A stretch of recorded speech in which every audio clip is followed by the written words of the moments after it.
Hey everyone, welcome back. We are responding to your questions today about our Royal Caribbean cruise on Symphony of the Seas. We have a bunch of questions from you that you left on our Instagram, and we thank you so much for the questions. We have them sorted out in categories, and we're going to do our best to answer your questions based on our experience. We got a lot of questions. You guys definitely came through, so thank you very much. And we have our phones here just ready to, with the list, because we organize everything in Apple Notes. I like how you said we. Well, I do it and then I share it with her, but you do it with grocery lists. Yes. My grocery lists are not that organized. True. Bullets and headings and all that kind of stuff. And by the way, this is the second take for this. We did this in the pool house with our normal background, and the mic was not fully plugged in, or something. It was crackling the whole time. It was super frustrating. So, this is welcome to our kitchen. Love you. Yeah. We're doing it again because we didn't want you to have to deal with the crackling noises. And it's been really hot here. So, like right now, the pool house is really hot. So, we're in our kitchen. Welcome to our kitchen. Let's get started. Okay. All right, our first question, how did you like the itinerary? And some people asked also, I think in our video comments on YouTube, did you book this for the itinerary? Kind of, yeah. We basically booked it because we wanted to leave out of New York, which was really New Jersey, but we had our week in New York, which was amazing. And then when we were originally thinking of doing a Disney cruise, but then Disney stopped going out of New York. And we thought, well, this is a great time to try Royal Caribbean. We didn't care so much about Nassau. We didn't really care that much about Port Canaveral. We had an amazing time at Coco Key. Coco Key. We definitely wanted a cruise that went to Coco Key. Yeah, and we loved sailing out of New York, and it was super fun. I don't know if we'll ever do it again, but it was amazing to be able to experience it. And I wish we sailed by the Statue of Liberty. Just where Port Liberty is, you don't. So heads up, if you plan on sailing out of Port Liberty, which is Royal Caribbean's cruise port terminal, it doesn't sail by the Statue of Liberty. But you can see it. Oh, you can totally see it. Yeah. Yeah, and you get some great pictures, actually, with like the statue, the city in the background. It's really amazing. Oh my goodness, it was so fun. That was very memorable. And also, if you didn't watch our videos in New York, we did 2 of them. We'll link them in the description of this video. The next category of questions is about how we booked this trip and some things that we did before the cruise. So the first question is, do we book through Costco? No, we don't. No, we don't. It's not that we don't like Costco. We love Costco. We just don't ever book our travel through Costco. We have an amazing travel agent. If you are watching this and because you follow our channel, you probably know more about Disney cruising than Royal Caribbean, possibly. If this is your first time booking something other than Disney, we definitely recommend you use a travel agent, especially someone who works with Royal Caribbean. Let them help you figure all the differences out. We're going to do our best to cover some of those in this video and our next video on comparing Disney with Royal Caribbean. We definitely recommend a travel agent. And I think we've said it a bunch of times. Chris is very into researching things, and he knows a lot about all the trips we're going to take before we go. We still use a travel agent because 1, they're a great source of information. And 2, I think one thing I really love is anytime there's problems, they will fix the problem for you. Yep. And if the price changes, they will automatically give you the lower price. So it just kind of takes that out of your hands, which is really nice. Good travel agents do that. And we have a number of them that watch our channel, which is fantastic. So thank you for all you do. Travel agents, you guys are phenomenal, and how you care for your customers is amazing. We thank you so much. The next question for like booking pre-cruise stuff is, how easy was the learning curve of booking activities and dining before the cruise? Mm-hmm. You did most of this, but I'm still going to answer, and then you can add whatever I forget. Okay. I think the Royal Caribbean app is really helpful. And the website. And the website. You can find all the things that you're going to do ahead of time, and it's way, way earlier than what we're used to with Disney. Yeah. Their prices change all the time, so you can check and see if they've gone on sale. Let's back up a moment. Okay. What's earlier? Booking like fun activities to do. Yeah. Not really dining. You can buy a dining package, but you don't actually book your reservation.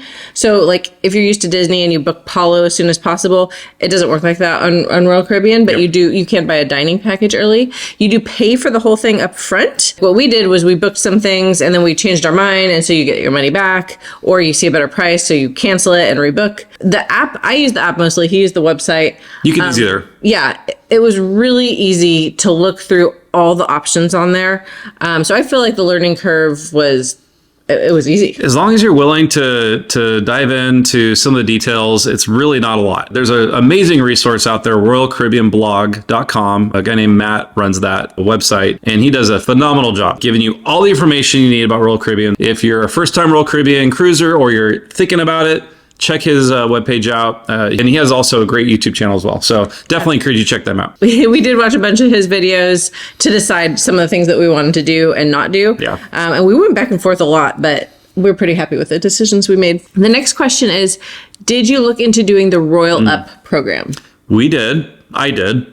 And I told Carrie when I got the email, and we got the email, gosh, a couple of weeks or maybe a month before the cruise. We had already paid for the cruise at that point.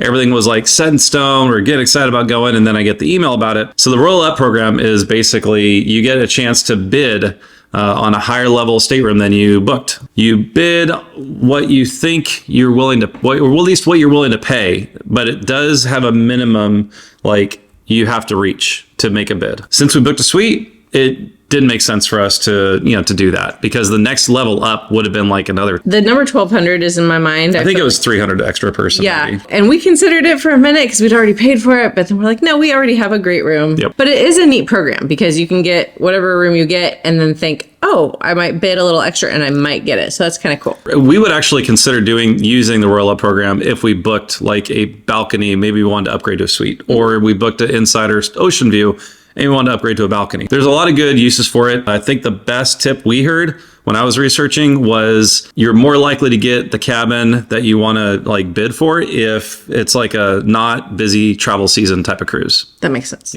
The next category really is about crowds. There's only a couple questions here that people gave us. One of them was, what were the crowds and lines like on the ship? I was really surprised because it's such a huge ship. There's 6,000 passengers plus crew. 6,600 passengers. Oh my goodness. Nope. 6,800, I think. Somewhere around there. There's a lot of people. It's a lot. I thought it would be really crowded. I've thought many of our cruises have been really crowded. I did not feel like this cruise was crowded. And I think it's because the ship is so big. There's so many options of things to do. The lines were not long. I think the longest we waited was for the zip line. Yeah, I think you're right. And that was on at Sea Day. Yep. I think that was maybe 30 minutes. Yeah, it was a while. And it was hot. Yeah, it was hot. But besides that, I mean, we barely waited for anything. And I remember I was a little worried about the girls going on the water slides and having really long lines because there's two ships at, I almost called it Castaway, at Coco Key.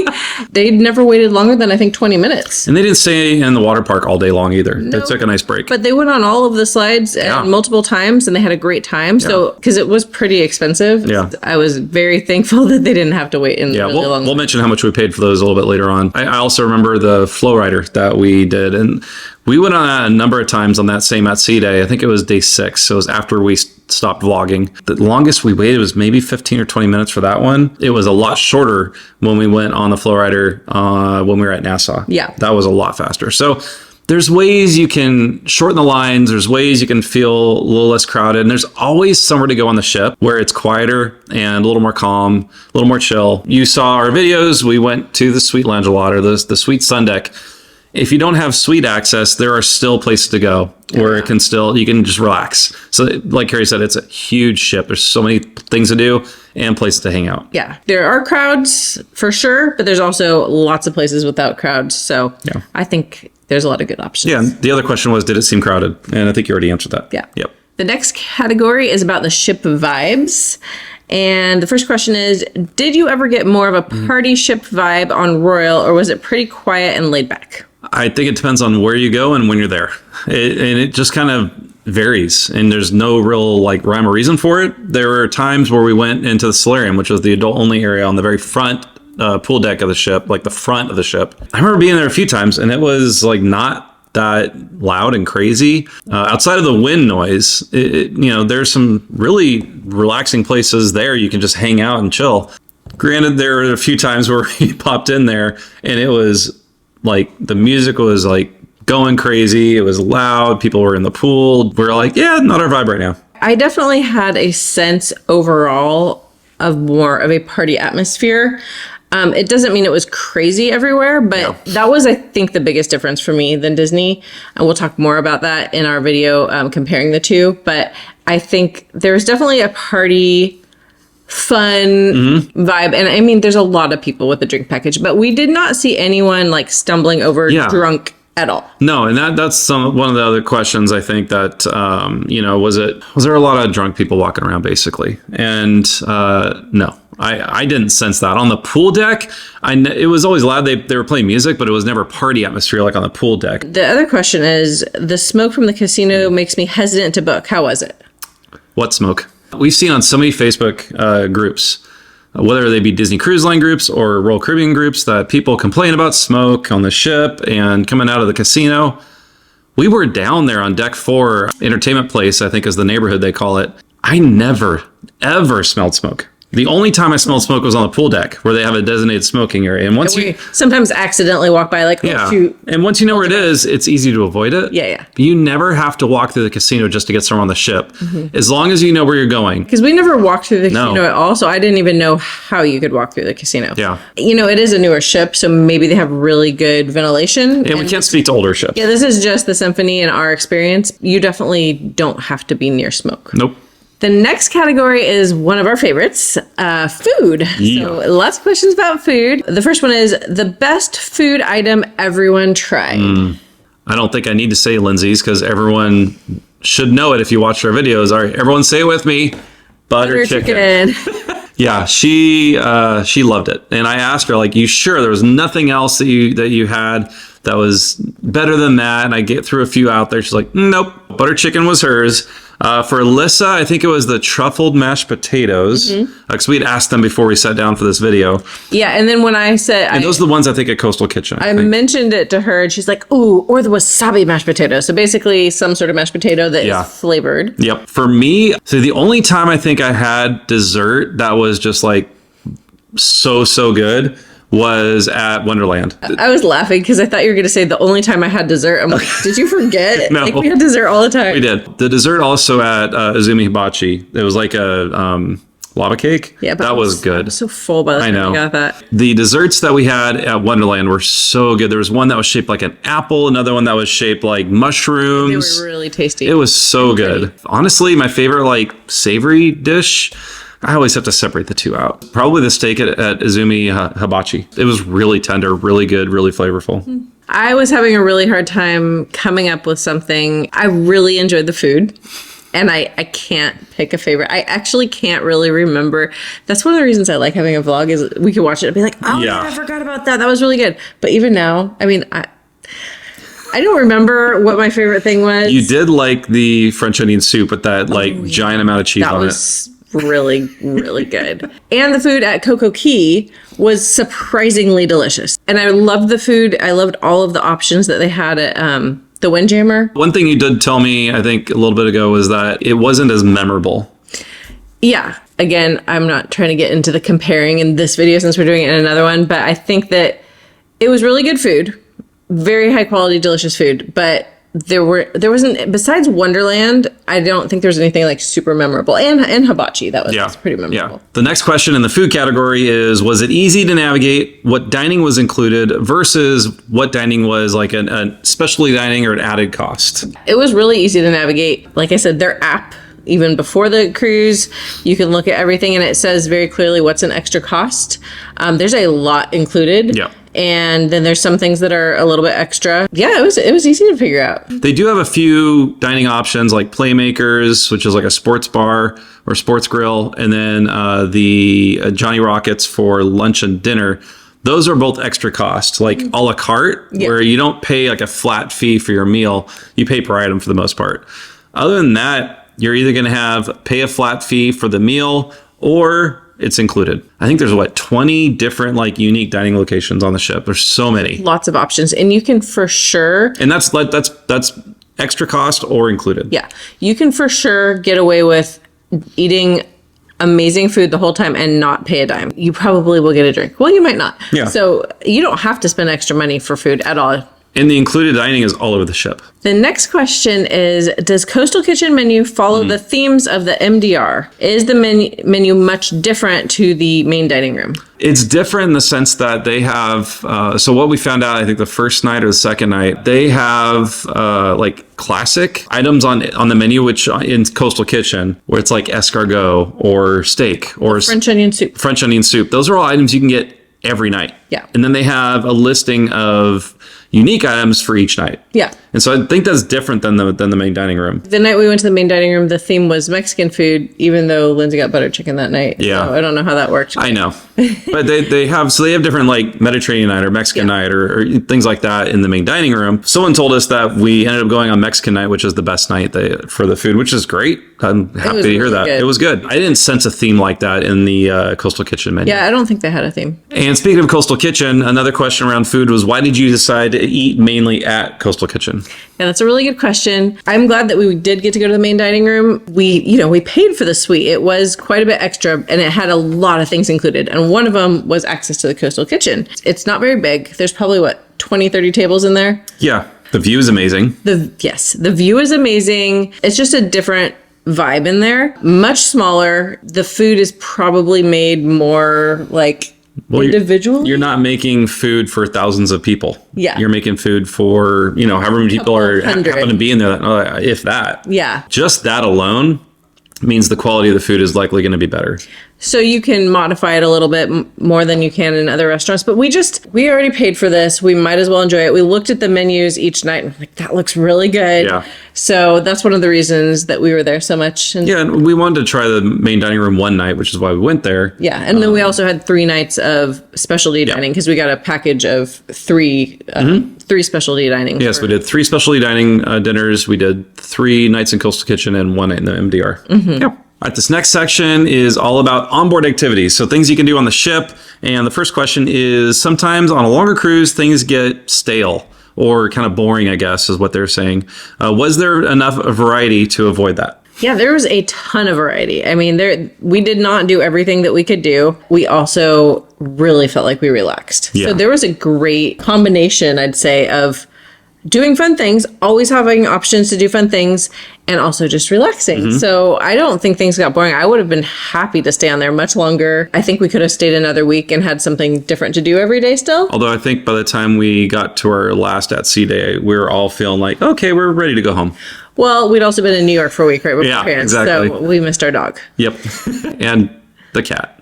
Well, yeah. The next question is, how were the shows and the entertainment? I thought the shows were great. I would rank them like this. So we saw 3 main shows. We saw Hairspray, which was in the main theater. We saw 1977, which was the ice skating show. We didn't really vlog or show much of that. You'll see a little bit right here. And we also did the Aqua Theater show, Hero. The first option that's the best, in my opinion, is the Aqua Theater show, Oh my Hero. goodness. So amazing. It was incredible. And I'll tell you a little bit more about that in a moment. And then right after that, I would say 1977, the ice skating show, surprisingly. Hairspray was really good. That's number 3 for me. I'm not a huge Broadway person. It was really well done. The actors and actresses did an amazing job. Singers did amazing. The whole production was really good. And great message, great story. It just was a little bit long. It was like an hour and a half, I think. And the content, there's a little bit of, I don't know, how would you describe it? I would say younger kids probably Slightly mature content. wouldn't get those jokes, probably. But the older kids did, and they were a little bit like, ooh, So, and it was fine. Yeah. It just, honestly, I don't know why, but for the hour, it did feel a little bit long. Mm-hmm. So it was really good, but I definitely agree in the ranking. Overall, I was just blown away by the entertainment on this ship. Hero, the Aqua Theater show. Hands down the best entertainment I've ever seen on a ship at sea. We've been on 7 cruises now, 6 of them Disney, 1 Royal Caribbean. As good as Disney's stage shows are, they're kind of like Broadway style shows. We really, really love those and enjoy those. This was phenomenal. Everything that was happening was just everywhere you looked, something was happening, and it was all amazing. I mean, out of all the shows I've ever seen, I don't know if I could think of anything better. Yeah. It was so good, and they were so talented. It was amazing. Yeah, and the ice skating show was really fun, too. They had drones in an ice rink on a cruise ship making designs, flying, hovering right over the ice at the very beginning of the show. The whole show had a really cool, an interesting storyline. Mm-hmm. that started in 1977, England, I think. And there was like a caper, there was a jewel thief, and there was like a time traveling detective or whatever. And it was super fun and interesting. Really talented. Really creative. Ice. Yeah. It was super cool. Yeah. So we really enjoy those shows. Very fun. The last question is, you skipped activities to do on a sea day. Were there not many? And maybe that means that we didn't vlog any of our at sea days. We didn't. So we didn't, which that's what we did. One of our at sea days we kind of vlogged. That's when we went to Wonderland. Oh yeah. That was just dinner. And that's mostly because we had been vlogging a lot in New York and we just wanted a day off. There were activities on the ship. I think this cruise, we just decided to relax and we didn't really engage in a lot of the activities. If we go on another Royal Caribbean cruise, it'd be fun to do laser tag with the girls. Like that'd be fun. There's an escape room that does cost extra. Laser tag doesn't. There are some other things that would be fun to do, like the bionic bar. Basically, it's like robotic, what do you call it? Bartender. Oh, okay, that makes drinks. You put a drink order in and it, like a robotic arm makes your drink for you. Mm-hmm. Kind of unique, a little bit, gimmicky, but it looks fun. So we didn't do that, just didn't get around to that. Like that'd be kind of fun to have a drink like that. Yeah. Just things like that we didn't get a chance to do because again, it was a combination of there's so much to do. We enjoyed, I think, as much as we could, but there's still more to do that we didn't have time for. Yeah. And also, like I said, we really wanted to rest on this cruise. And we did. And it was wonderful. It was glorious. I do not regret that. Nope, not at all. The next category is about teens and kids. And the first question is, how were the teen clubs on Royal Caribbean? They looked fine. Disney does an amazing job with theming and telling a story. Yeah. When we went into, I think it's called the living room, it looked fine. There really didn't seem like there was much of a theme. From what we know, from what our girls told us, they didn't really go in there much at all. They think they went in there the first day or first night just to see kind of who was in there and, if they would meet anyone. It didn't really happen for this cruise. I think there was a lot of big groups there, so people already knew each other. And that does happen sometimes. I think that would be really fun to go with a big group of people and you wouldn't notice like just a couple kids coming in. Yeah, there were a lot of local people from like the New York, New Jersey area. Mm-hmm. We can't really answer the question very well because our kids didn't really go to the teen club that much. It was big. And they had like their own like spaces, like outdoor spaces and indoor spaces. If you just want to go to a place and hang out, play some video games, maybe do some activities. It didn't really appeal to them when they went in there. They found a lot of, they were not with us all the time. They found a lot of other things to do on the ship that they were enjoying. And I know there's a question about this later. We felt perfectly comfortable with them roaming around the ship. They understood the layout very quickly. And it was a layout that was easy to understand. The whole ship. Yeah. And the question was, did we feel comfortable with the girls wandering around the ship on their own? Mm-hmm. And yes. I'd say after we explored the ship the first day for a little bit, I think we all felt pretty comfortable with it. And they're 14 and 16. So they're not kids. And they're kids, but they're not little kids. They've also been on lots of cruises now, so they understand how it all works. Yeah. The next question is, do you think Royal Caribbean is good for small children under 10? Yes, I would say so. It's hard to put ourselves in that place because it's been a while. Since our girls have been that young. There are definitely things to do. There's a kids club. They have a whole area for it. I don't know if you guys saw this at all. There was a full-on pirate parade party that was in the Royal Promenade that a ton of families with young kids were having fun with. They had segways, the stand-up ones that were covered to look like little pirate ships, and they were flying around. It was really cool. It looked really fun. I think that Royal Caribbean for sure has something for everyone. Yeah. We don't have kids that are under 10. There's so much to do, and they think about every age and stage. And so I would be pretty confident that your kid would have a great time on the cruise. Yeah. Another question was, did the girls make friends like they have on previous Disney cruises or longer cruises? No, they didn't. I think we may have mentioned something about that earlier, but it just didn't happen. And they weren't super bummed about it either. They had a great time together, which is always making me happy. Yes. We had a great time with them, and individually they both had a great time. Yeah. Another question about teens, kids is, how did you communicate on the cruise? Can you do that through the app similar to the Navigator app for DCL?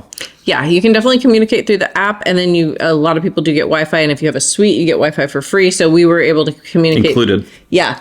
Okay, you're right. It's not really free, but it's included. When you say Wi-Fi, you mean internet? Yes. Yes, because everyone has access to the Wi-Fi, which is how you can communicate through the app. That's true. But the internet is it's an extra cost. Okay, so full on internet through their Wi-Fi, not just for the app. We were able to message them through that and also through the app. The next section is about pricing. And the first question is, can you share the price? Everything from your suite extras to things you paid extra for, Coco Key, etc. All right, so I had to type some notes out for this one because I was like, I was having such a hard time remembering. It's about $10,500 total. The room itself was $9,500-ish. About another $1,000 for like our dining packages and the girls' water slide passes, which those we paid about $95 or $100 each for those. There's another question about that. We got those on sale, and as Carrie mentioned earlier in the booking process before the cruise, we got those about 6 months before the cruise, 6 or 7 months before the cruise. And so you can start booking activities, dining packages, drink packages, all that kind of stuff way before the cruise sails, which is a big difference than what we're used to. All of that stuff that I can think about, it was around $10,500, I think, total was what we paid for. You definitely get a lot more for your money. Yes, it's still not cheap. It would have been much cheaper for us to get one balcony, and even a lot cheaper than what we paid to get 2 balcony rooms or like a balcony and an inside room that we could like split up into. We're definitely considering doing that in the future instead of a suite, although we do love the suite perks, but we could just get 2 rooms and have it still be less than a suite. Yeah. It's crazy. I think and less than Disney. Yeah, and if I remember right, 2 balconies was going to be like $7,000, something like that. It was much cheaper. Crazy. Yeah, I know. Imagine what a balcony would be. It's crazy when you compare it to Disney, but again, we have another video coming out soon that will do that more thoroughly. Keep in mind too, all of Royal Caribbean's brand newest ships, like Utopia that just came out, Icon, Star of the Seas, which is the second Icon ship coming out next year. All of those are priced a lot more competitively with Disney, not the suite rooms. Like it's like the regular rooms. The regular rooms, because I think the demand is there for Royal Caribbean right now. Those newer ships are in high demand, and so they're charging more for those ships. So if you want to try Royal Caribbean, maybe check out one of their Oasis class ships, maybe one of their Quantum class ships. Still newer, just not the newest. All right, another question in this category is, did you feel that a lot of what you wanted to do was extra cost, or was it included? Not just the food, but everything that we did on the cruise. Yeah, I would say almost everything we did was included, and that's not because we had a suite. One, of course, relaxing is included, but all of the fun, like the entertainment, most of the food, rock climbing wall, which we didn't do, zip line is included. The slide, like the Ultimate Abyss, the dry slide, and the slides on the ship. Yeah, like the water slides. Mini golf. There's all kinds of things to do. So many things to do. So almost all of that is included. Yeah, they got a sport court, they got laser tag, they got ice skating. The girls did go ice skating.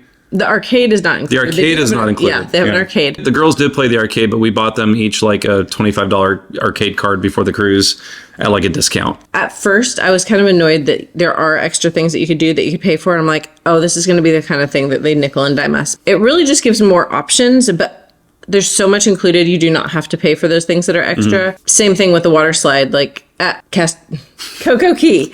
I was like, oh my gosh, they want us to pay for these things. How can we go there and not do that? But there was a lot to do there that was included. And so you don't have to get the water slide. You can have a great time. Yeah. And I remember someone commented, I could tell they were frustrated that, you know, they got to Coco Key, excited to go on the water slides because they saw them. It's like the first thing you see when you pull up to the island. Hard. And I think they were like super frustrated that when they got to the island, they found out it does cost extra. And I would say for that, just if you're going on something that's new, research the heck out of it. Like do your best. And that's why you have a travel agent. Ask those questions. Don't ever assume anything. To go back to the water slides on Coco Key example, if it was included, you would be waiting in line for an hour for each ride because everyone would be doing it. That's a good point. All over the island, there's so much to do. I mean, on Disney, you have to pay to rent a bike. You have to pay for lots of little things.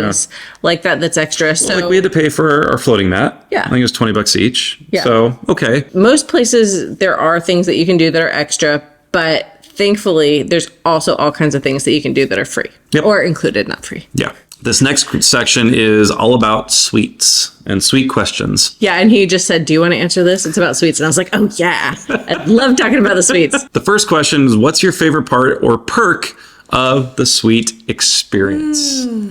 Oh my gosh, there's so much. And do be aware, though, that we're talking about the Symphony of the Seas. Yeah. And they have lots of different ships, and they have different perks. They don't all have coastal kitchen and suite lounge and things like that. So this is really good to know. I think the two class of ships that I've heard the suite class is really like the best on is Oasis and Quantum. I believe that's what I heard. But you don't know until you really look into the details. So you should look. Yep. Also, not all of the suites have the perks that we had. So it is really good to double check. I'll put a link in the description that takes you to like a page that Royal has with all the suite perks on it. My favorite perk was definitely the suite lounge and the suite deck. It was so wonderful to be in the suite lounge. It was just like this beautiful view. The drinks were included a lot of the time, at least the beer and wine and mocktails. And then part of the day, you could have any cocktail you wanted. They had delicious appetizers. They had a kind of do-it-yourself espresso machine. So every day I got like a huge Americano because I was like, oh, I can go to Starbucks, or I could go to the suite lounge and get it for free. Or we could get espresso in our room. Yeah, because we had that was another great perk. I think it's a Lavazza Blue. Having that in your room, that's awesome. But for sure, my favorite was both the suite lounge and the suite deck, and they kind of tie because you have so much space and cool places to hang out on the suite deck. There are tons of perks. Those are my favorite. Do you have different favorites? Knowing that we could always go to the suite lounge and just relax and have an amazing view was always amazing. It was so cool. And also the suite deck, the very front of the ship where you saw us hang out when we were watching the rocket launch from Port Canaveral. It was huge, and it was so spacious and really nice. We hung out there also, I think, when we went under the bridge, sailing away from New York. Oh, Most of the time, there's no one there. I know. And so many lounge chairs, no one there. I thought of another great perk. What's that? Which was one of the reasons. Yeah, I think I know what you're going to say. Yeah. Okay. So for the shows, you still have to reserve them, but you have a special seating area. You have to get there at least, I mean, depending on the show, like 10, 15 minutes or even more for Hero early. Yeah. Because then they start giving them away. Like we had the best seats for the ice skating show. Yeah. And really good seats for Hero. Yep. And that, I don't know, it's awesome. Really quick, a little bit of a difference is that for Royal Caribbean, you need to make a reservation for any shows you want to go to if you want to have a guaranteed seat. And you don't pay for those reservations. No. It's included. You just need to make the reservation. And then for the difference with suite level access is there is a section for each show in each theater or wherever it is, there's a section reserved for suite guests. Yeah. So you don't have a specific seat reserved. You have a section reserved. We didn't have to get there super early for the best seating. Yeah.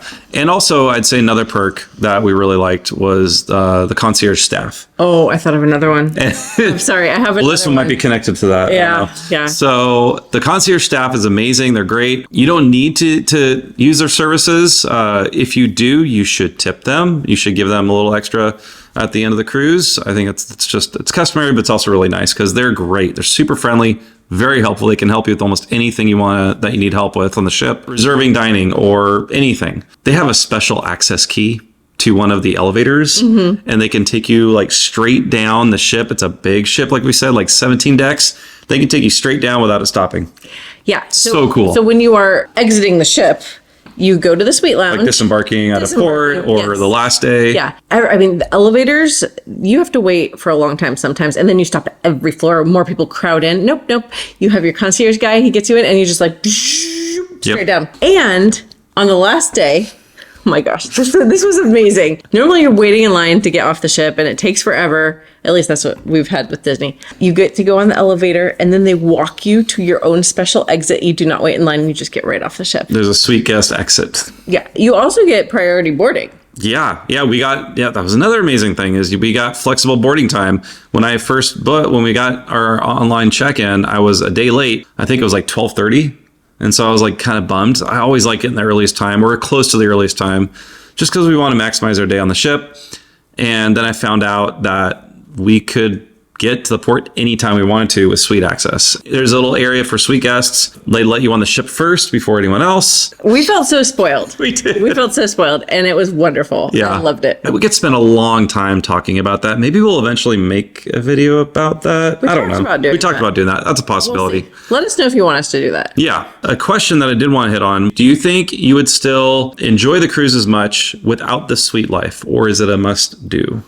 The as much throws me off because I would still enjoy the cruise. It would have been wonderful, but the suite life, it was amazing, and it's going to be hard to not do that in the future. Yeah, like going on even on a Disney cruise. We're going on the Treasure next year. Like knowing that we're not suite guests and there's like a section reserved for people in the theater. We're like, oh, that looks fun. So we get to go on a Disney cruise. Exactly. So it's going to be We're amazing. not complaining. I might peek through the end of the concierge lounge.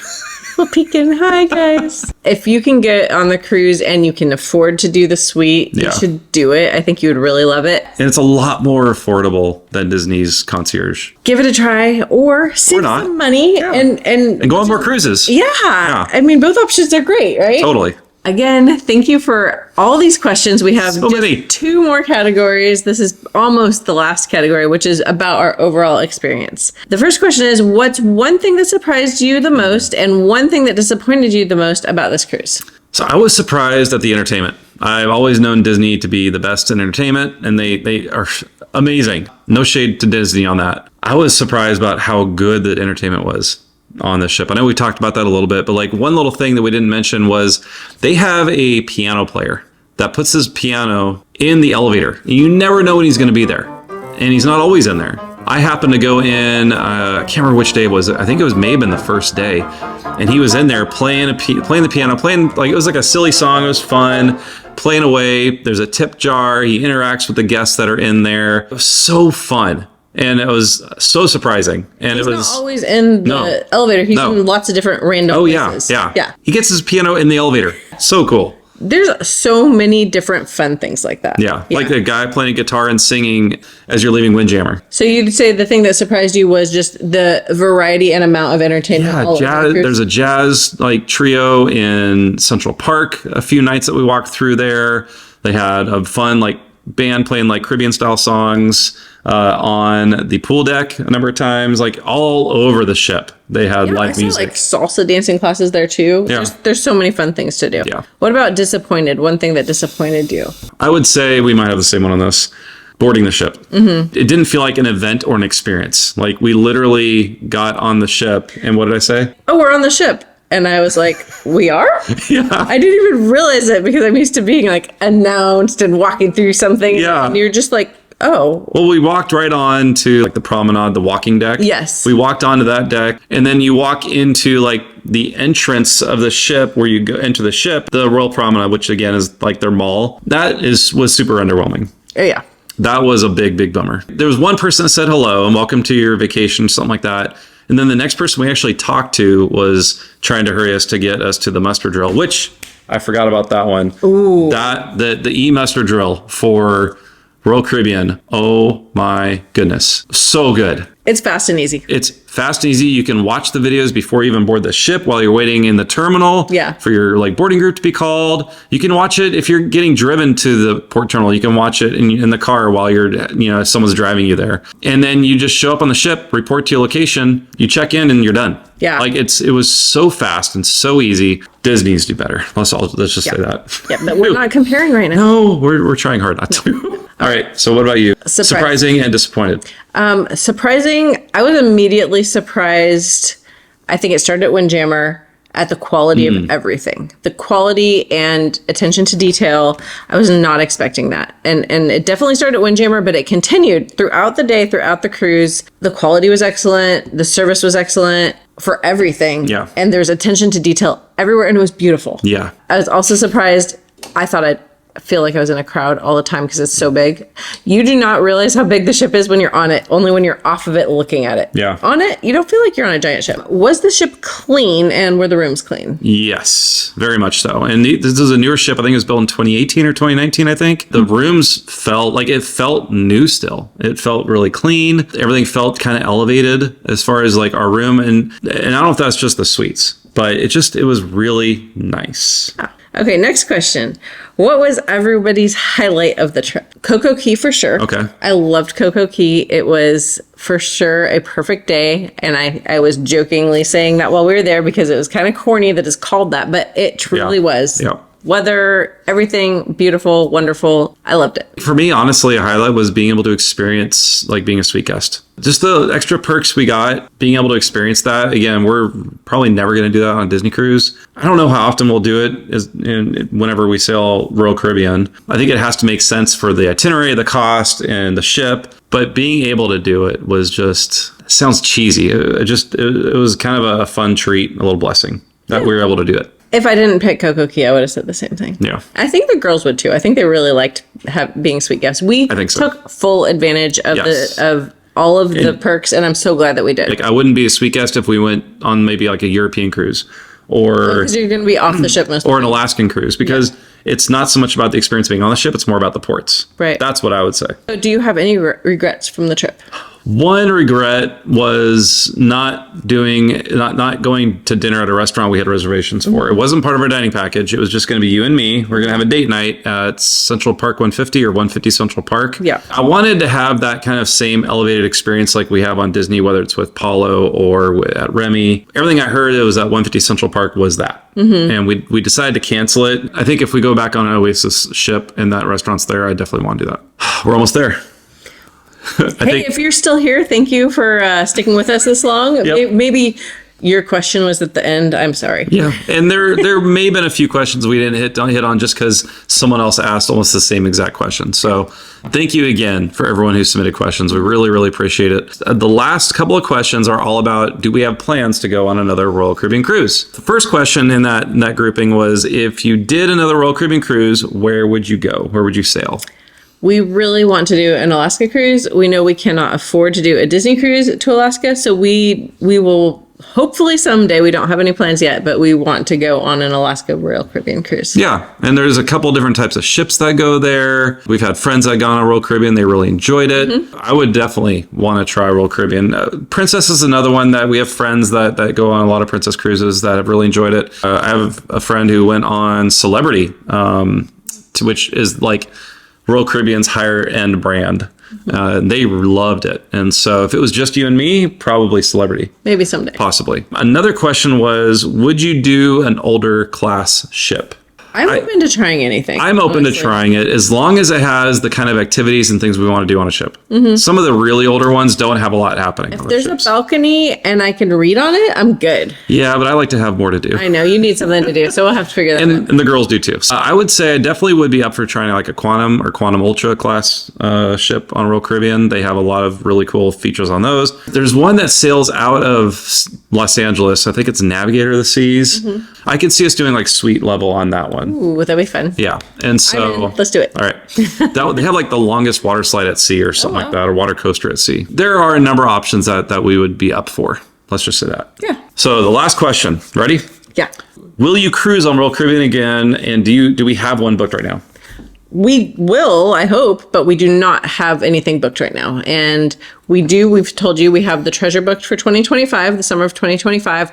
I don't think we're ready to book it beyond that or anything in between. So we don't have any plans. We have no idea when we will cruise next besides the Treasure. Yeah. I think even just how we vacation might shift a little bit in the next few years because we only have our girls at home for a couple more years. At least Lindsay, at least. That's the crazy thing. It's like we have the 2025 booked for the Treasure, and then 2026 is when she graduates high school. I know. And like Alyssa's going to turn 16 that year. In the summer. I have a certain birthday milestone I won't say. There's a lot happening in 2026, and we're already starting to think about plans, like something big we want to do that year with so many different milestones happening. And it may or may not be a cruise. But no, we do not have any Royal Caribbean cruises booked, and we're not planning on booking anything anytime soon. We did love it, and we will do it again for sure. For sure. Thank you so much for watching this video, for sticking through all these questions. If you haven't already, we would love it if you liked the video, subscribe if you haven't already, and hit the notification bell so you don't miss out on any of our upcoming videos. Make sure you also leave a comment if maybe we didn't hit on a question that you were hoping that we would. Ask the question in the comments. We'll do our best to answer there. Or just say hi. We love reading your comments and responding to you guys. Yeah, and stay tuned next week. We're going to be sharing, or at least our next video will be our comparison video between Disney Cruise and Royal Caribbean, and a lot of people have been asking about that, so be on the lookout for that. Until then, we hope you guys have an amazing week. We love you guys, and we'll see you again really soon. Bye.